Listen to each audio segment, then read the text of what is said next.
Israel expanded its military campaign today by launching fresh airstrikes against Tehran and Hezbollah positions in Beirut.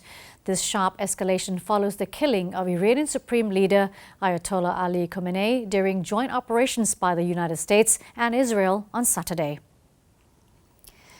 Israel stated that it struck sites linked to Hezbollah after the group acknowledged launching missiles and drones in retaliation for the death of the Supreme Leader. The Israeli military reported intercepting one projectile from Lebanon, while others landed in open areas. More than 12 explosions were reported in the southern suburbs of Beirut, which is a known stronghold for Hezbollah. Residents began fleeing the area on foot and by car after the strike started around 2:40 a.m. Israel announced that it targeted senior militants near the capital and warned civilians in dozens of villages in southern and eastern Lebanon to evacuate immediately. The military held the group responsible for any further escalation of the conflict. These strikes threaten a fragile ceasefire brokered by the United States in 2024, following more than 1 year of cross-border fighting. The Israeli Air Force claimed to have established aerial superiority over Tehran after hitting multiple security and military command centers. Meanwhile, Iranian President Masoud Pezeshkian announced the formation of a temporary leadership council to manage the country. Air raid sirens sounded across Israel, including in Tel Aviv, as Iran launched new missile barrages in response to the continued strikes. This direct confrontation follows decades of shadow conflict and proxy wars that moved into open warfare in early 2026. The international community is closely monitoring the situation as both sides continue to engage in high-intensity military operations across the region. Saudi Arabia's state oil company Aramco temporarily shut its Ras Tanura refinery on Monday after an Iranian drone strike hit the sprawling energy complex on the country's eastern coast. As a precautionary measure, the refinery was shut down and the situation was under control. President of the United States Donald Trump signaled that joint military operations against Iranian targets could continue for several weeks. Trump vows to avenge the deaths of 3 U.S. troops in a war he launched on Iran, as he acknowledges more casualties were likely. Sadly, there will likely be more before it ends, Trump says in a video address, but America will avenge their deaths and deliver the most punishing blow to the terrorists who have waged war against basically civilization.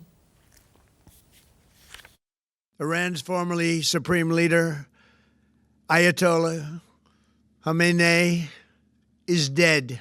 This wretched and vile man had the blood of hundreds and even thousands of Americans on his hands and was responsible for the slaughter of countless thousands of innocent people all across many countries.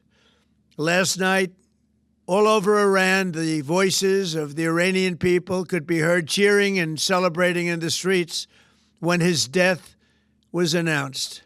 As one nation, we grieve for the true American patriots who have made the ultimate sacrifice for our nation, even as we continue the righteous mission for which they gave their lives. We pray for the full recovery of the wounded and send our immense love and eternal gratitude to the families of the fallen. And sadly, there will likely be more. Before it ends, that's the way it is. Likely be more, but we'll do everything possible where that won't be the case. But America will avenge their deaths and deliver the most punishing blow to the terrorists who have waged war against basically civilization. France will strengthen its defense posture in the Middle East to protect its citizens and bases and support countries in the region targeted by Iran in response to the Israeli-American offensive, French President Emmanuel Macron announced on Sunday evening during the Second Defense Council meeting on the conflict in 2 days. China calls for diplomatic talks to end the conflict in the Middle East as it stretches into a third day and says it was not informed in advance about the U.S. military action. China's foreign ministry confirmed Monday that one Chinese citizen was killed in Tehran, where Israel and the United States have been carrying out strikes in an operation that killed the Islamic Republic's supreme leader. Lastly, British Prime Minister Keir Starmer has authorized the US to utilize United Kingdom bases for defensive operations intended to neutralize Iranian missiles and launch sites. In a recent social media address, the Prime Minister clarified that the UK did not participate in the opening strikes against Iran and maintains a policy of not engaging in offensive military actions at this time.